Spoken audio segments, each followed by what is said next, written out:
선지자와 왕 제17장 엘리사를 부르심. 하나님께서는 엘리야에게 그를 대신하여 선지자가 될 사람에게 기름을 부으라고 명령하셨다. 사밧의 아들 엘리사에게 기름을 부어 너를 대신하여 선지자가 되게 하라고 하나님께서 명하셨고, 엘리야는 이 명령에 순종하여 엘리사를 찾으러 나갔다. 엘리야가 북쪽으로 여행할 때에 그 풍경이 얼마 전에 비해 얼마나 변했는지, 그때에는 땅이 바싹 말랐고 농촌에서 일하는 모습도 보이지 않았었다. 이는 3년 반 동안 우로가 전혀 내리지 않은 까닭이었다. 그러나 이제 사방에는 한발과 기근의 시대를 보상하는 듯 식물이 돋아나고 있었다. 엘리사의 아버지는 부유한 농부였고, 그 가족들은 거의 보편화됐던 배도의 시대에도 바알에게 무릎을 꿇지 아니한 무리 중에 속해 있었다. 그들의 가정은 하나님께서 영광을 받으시는 곳이었고, 고대의 이스라엘의 신앙에 충성하는 것이 날마다의 생활의 법칙이 되어 있던 곳이었다. 이와 같은 환경 속에서 엘리사는 그의 어린 시절을 보냈다. 조용한 전원 생활 가운데서 하나님의 교훈과 자연의 가르침을 배우고 유용한 일에 대한 훈련을 받음으로 단순한 습관과 부모와 하나님께 순종하는 것을 배웠다. 이것이 후일의 엘리사로 하여금 그가 차지할 높은 직분을 감당하기에 적합자가 되도록 했다. 엘리사가 선지자의 소명을 받은 것은 그가 아버지의 종들과 함께 밭을 갈고 있을 때였다. 그는 가장 가까이 있는 일에 종사하였다. 그는 사람들을 지도할 능력과 섬기고자 하는 겸비한 마음을 함께 소유하고 있었다. 그는 조용하고 온순한 정신을 가졌음에도 불구하고 활동적이고 확고부동하였다. 그는 성실함과 충실함과 하나님께 대한 사랑과 경외심을 가지고 있었고, 매일의 평범한 일과에서 강한 목적과 고상한 품성을 향상시켰으므로 그의 은혜와 지식이 끊임없이 증가하였다. 그는 집안일에 그의 아버지와 협력함으로 하나님과 협력하는 것을 배우고 있었다. 작은 일에 충실함으로 엘리사는 더욱 무거운 임무를 맡을 준비를 하고 있었다. 그는 날마다의 실제적인 경험을 통하여 보다 넓고 높은 사업에 대한 적합성을 얻었다. 그는 섬기는 일을 배웠고, 이것을 배움으로 또한 가르치는 법과 인도하는 법도 배웠다. 이 교훈은 모든 사람을 위한 것이다.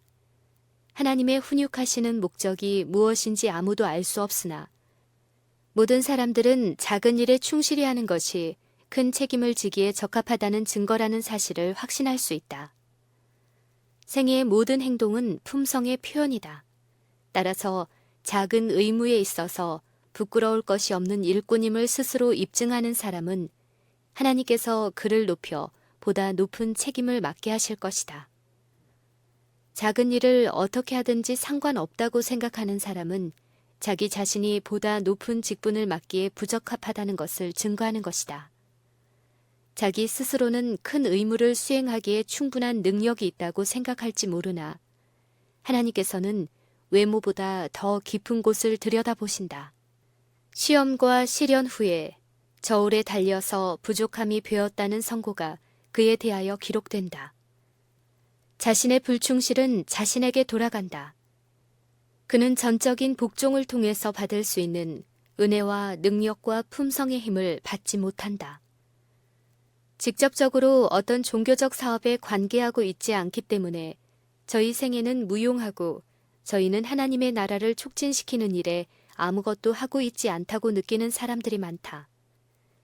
만일 그들이 어떤 큰 일을 할 수 있게 된다면 얼마나 큰 기쁨으로 그 일을 떠맡을 것인가. 그러나 저희가 작은 일에만 봉사할 수 있는 까닭에 그들은 아무 일도 하지 않아도 괜찮다고 스스로 생각한다.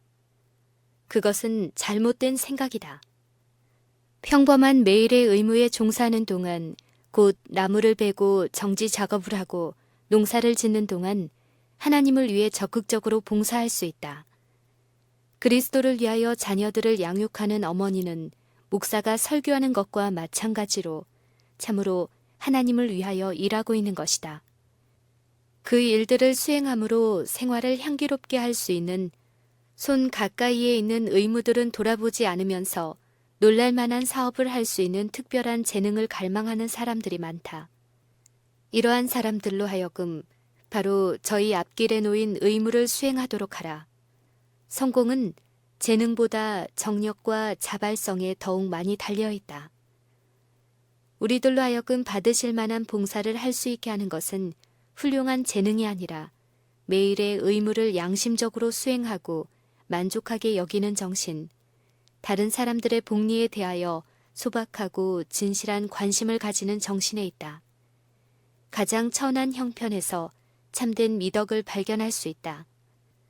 성실하고 충실하게 수행한 가장 평범한 일들이 하나님이 보시기에 아름다운 것이다. 하나님의 지시를 따라 후계자를 찾고 있던 엘리야는 엘리사가 갈고 있는 밭을 지나가다가 그 젊은이의 어깨에 성별의 겉옷을 던졌다. 기근 동안 사밧의 가족들은 엘리야의 사업과 사명을 잘 알고 있었으며 이제 하나님의 성령은 엘리사의 마음에 선지자의 행동이 의미하는 바에 대하여 깊은 감명을 받도록 하셨다. 이것은 하나님께서 엘리사를 엘리야의 후계자로 부르셨다는 신호였다. 저가 소를 버리고 엘리야에게로 달려가서 이르되 청컨대 나로 내 부모와 입맞추게 하소서. 그러한 후에 내가 당신을 따르리이다 라고 하였다. 엘리야는 돌아가라. 내가 내게 어떻게 행하였느냐 라고 대답하였다. 이것은 거절이 아니요 믿음의 시험이었다. 엘리사는 대가를 계산해 보아야 하였다. 즉 부르심을 받아들이든지 거절하든지 스스로 결정해야 하였다. 만일 그의 소망이 자기의 집과 그 이익에 집착한다면 그는 집에 머무를 자유가 있었다. 그러나 엘리야는 그 부르심의 뜻을 깨달았다. 그는 이 부르심이 하나님께로부터 온 것임을 알고 순종하기를 주저하지 아니하였다. 어떠한 세속적 이익도 그에게 하나님의 사신이 되는 특권이나 하나님의 종과 교제하는 특권을 희생하게 하지 못하였다. 엘리사는 소 한 겨리를 취하여 잡고 소의 기구를 불살라 그 고기를 삶아 백성들에게 주어 먹게 하고 일어나 가서 엘리야를 조치며 수종들었다. 엘리사는 주저하지 않고 그가 사랑하던 집을 떠나 불안정한 생활을 하는 선지자를 수종하러 갔다. 만일 엘리사가 엘리야에게 자기에게 기대하는 바, 곧 자기가 할 일이 무엇인지를 물었더라면 그는 이러한 대답을 얻었을 것이다. 하나님께서 아시며 하나님께서 그대에게 이것을 알리실 것이다. 만일 그대가 여호와를 섬긴다면 여호와께서 그대의 모든 의문에 대답하실 것이다. 만일 그대가 하나님께서 그대를 부르셨다는 확신을 갖는다면 그대는 나와 함께 할 것이다. 하나님께서 내 뒤에 서 계시며 그대가 듣는 것은 하나님의 음성임을 스스로 알라. 만일 그대가 모든 것을 진토로 여길 수 있다면 그대는 하나님의 은총을 얻을 수 있으니 오라. 내가 무슨 선한 일을 하여야 영생을 얻으리이까? 라는 질문을 가지고 온 젊은 관원에게 하신 그리스도의 대답에는 엘리사에게 하신 부르심과 동일한 부르심이 있었다. 그리스도께서는 내가 온전하고자 할진대 가서 네 소유를 팔아 가난한 자들을 주라. 그리하면 하늘에서 보화가 내게 있으리라. 그리고 와서 나를 조치라고 대답하셨다. 엘리사는 봉사를 위한 부르심을 받아들이고 그가 버린 향락이나 안락을 뒤돌아보지 아니하였다. 젊은 관원은 구세주의 말씀을 들을 때에 재물이 많음으로 근심하며 가버렸다. 그는 자원하여 희생하려고 하지 않았다.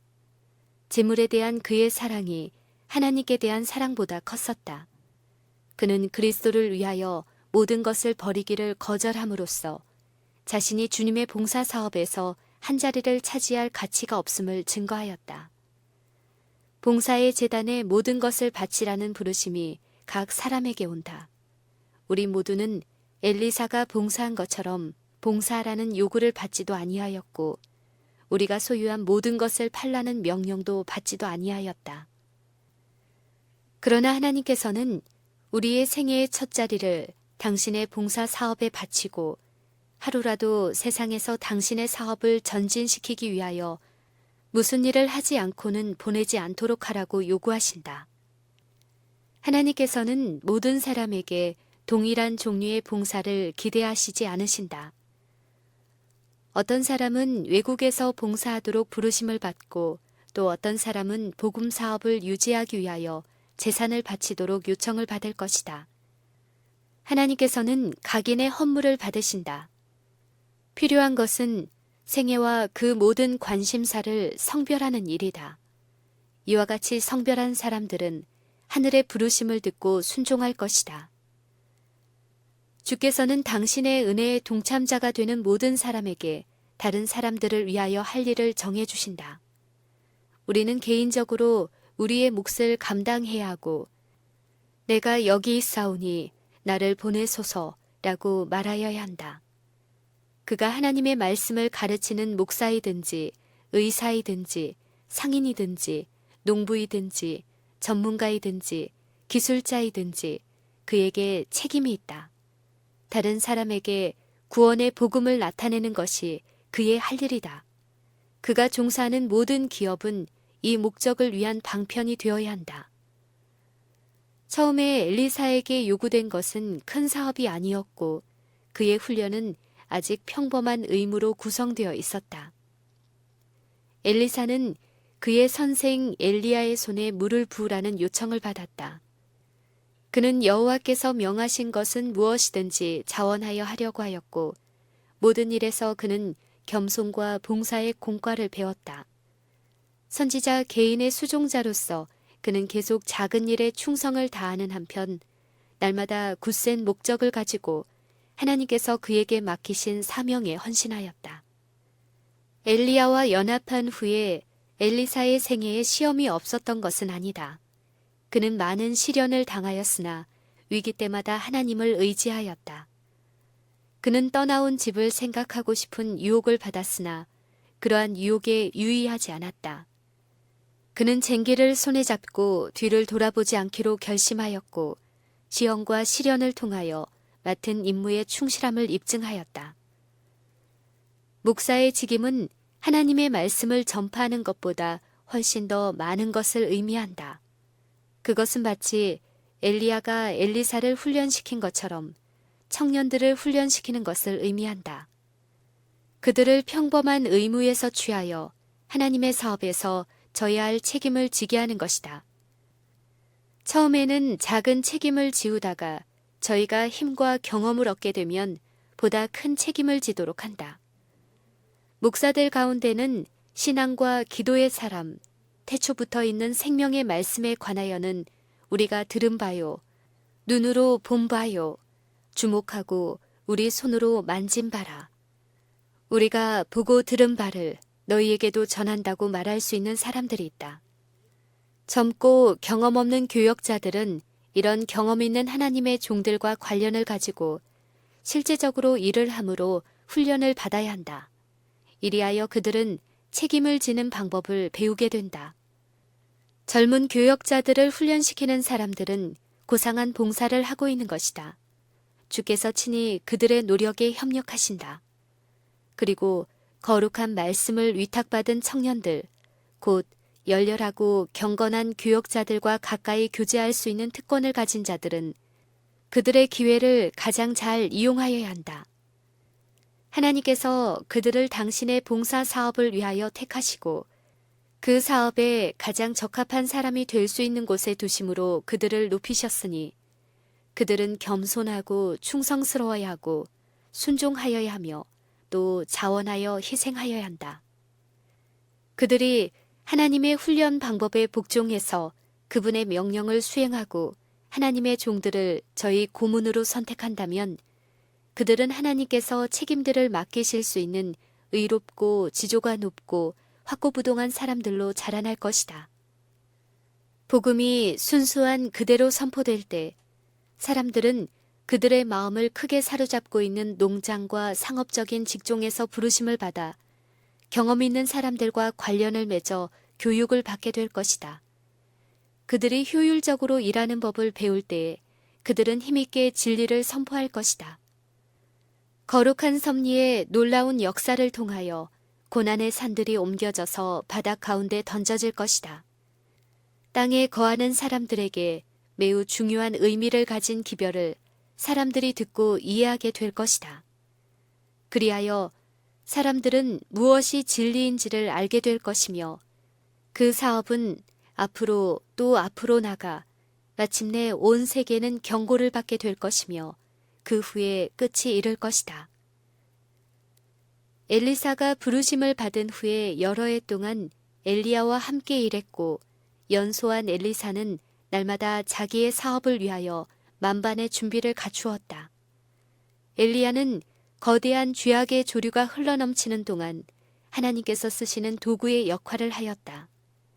엘리야는 아합과 이교도인 이세벨의 지지를 받아 온 민족을 유혹하였던 우상 숭배를 단호히 제지하였다. 바알의 선지자들은 죽임을 당하였다. 온 이스라엘 백성들이 깊은 감동을 받았고 많은 사람들이 하나님을 예배하는 신앙으로 돌아오고 있었다. 엘리야의 후계자인 엘리사는 주의 깊고 끈기 있는 교훈으로 이스라엘을 안전한 길로 인도하도록 노력하여야 했다. 엘리사는 모세 시대 이후 가장 큰 선지자인 엘리야와 교제함으로 얼마 후에 홀로 종사해야 할 사업을 위한 준비를 갖추게 되었다. 함께 봉사하던 기간에 때때로 엘리야는 흉악한 죄악을 신랄하게 견책하도록 부르심을 받았다. 악한 아합이 나봇의 포도원을 빼앗았을 때에 아합의 운명과 그의 집 모든 사람들의 운명을 예언한 것은 엘리야의 음성이었다. 그리고 아하시아가 그의 아버지 아합이 죽은 후에 살아계신 하나님을 떠나 에그론의 신 바알 세부베게로 향했을 때 다시 한번 맹렬히 항의한 것도 엘리야의 음성이었다. 사무엘이 설립한 선지자 학교들은 이스라엘의 배도의 기간에 낡고 허물어져 있었다. 엘리야는 청년들로 하여금 율법을 중요시하며 존중하는 교육을 받도록 하기 위하여 이 학교들을 다시 설립하였다. 이들 중 길갈과 베델과 여리고에 있던 세 학교가 기록에 남아있다. 엘리야가 하늘로 올라가기 바로 전에 그와 엘리사는 이 훈련소들을 방문했다. 하나님의 선지자는 지난번 방문 때에 그들에게 주었던 교훈을 다시 반복하여 말했다. 특별히 그는 하늘에 계신 하나님께 대한 그들의 충성심을 충실히 유지할 고귀한 특권에 관하여 그들을 교훈하였다. 그는 또한 그들이 받은 교육의 모든 부분에서 단순함의 중요성을 마음 가운데 명심하도록 하였다. 오직 이 방법으로서만 그들은 하늘의 품성을 받고 나아가 주님의 방법으로 일할 수 있었다. 엘리야는 이 학교들이 이루어 놓은 것을 보았을 때 매우 기뻤다. 개혁 사업은 완성되지 않았으나 그는 내가 이스라엘 가운데 7,000인을 남기리니다. 무릎을 바알에게 꿇지 아니하였다는 여호와의 말씀의 증거를 그 나라 구석구석에서 볼 수 있었다. 순회하면서 봉사하는 선지자와 함께 이 학교에서 저 학교로 다닐 때 엘리사의 신앙과 결심은 다시 시험을 받았다. 길갈과 베델과 여리고에서 엘리야는 선지자로부터 돌아가라는 권유를 받았다. 엘리야는 너는 여기 머물라. 여호와께서 나를 베델로 보내시느니라 라고 말했다. 그러나 엘리사는 쟁기로 경작하던 초기의 노동에서 실패하거나 낙담하지 말아야 할 것을 배웠다. 이제 그는 다른 분야의 의무의 쟁기를 손에 잡았고 그것을 잡은 그의 목적을 전환하기를 원치 않았다. 그는 봉사 사업을 위하여 더욱더 적합한 자가 될 수 있는 기회가 남아있는 한 그의 주인에게서 떠나기를 원치 아니하였다. 엘리야는 모르고 있었지만 그의 승천에 대한 계시가 선지자 학교에 있는 그의 제자들과 특별히 엘리사에게 알려져 있었다. 이제 하나님의 사람의 시험받은 종은 그의 곁에 가까이 있었다. 돌아가라고 권유할 때마다 그는 여호와의 사심과 당신의 혼의 삶을 가리켜 맹세하노니 내가 당신을 떠나지 아니하겠나이다 라고 대답하였다. 이에 두 사람이 행하니라. 그 두 사람이 요단가에 섰더니 엘리야가 겉옷을 취하여 말아 물을 치매 물이 이리저리 갈라지고 두 사람이 육지 위로 건너더라. 건너매 엘리야가 엘리사에게 이르되 나를 내게서 취하기 전에 내가 내게 어떻게 할 것을 구하라고 하였다. 엘리사는 세속적 명예나 세상의 위대한 사람들 중에 높은 지위를 구하지 않았다.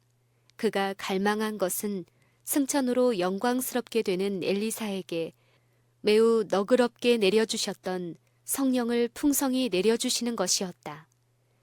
그는 엘리야에게 임하였던 성령만이 그로 하여금 하나님께서 부르신 자리를 채우기에 적합한 자가 되게 할 수 있다는 사실을 알았으므로 당신의 영감이 갑절이나 내게 있기를 구하나이다 라고 요구하였다. 이 요구에 응답하여 엘리야는 내가 어려운 일을 구하는도다. 그러나 나를 내게서 취하시는 것을 내가 보면 그 일이 내게 이루려니와 그렇지 않으면 이루지 아니하리라 하고 두 사람이 행하며 말하더니 호련히 불수레와 불말들이 두 사람을 격하고 엘리야가 회리바람을 타고 승천하였다.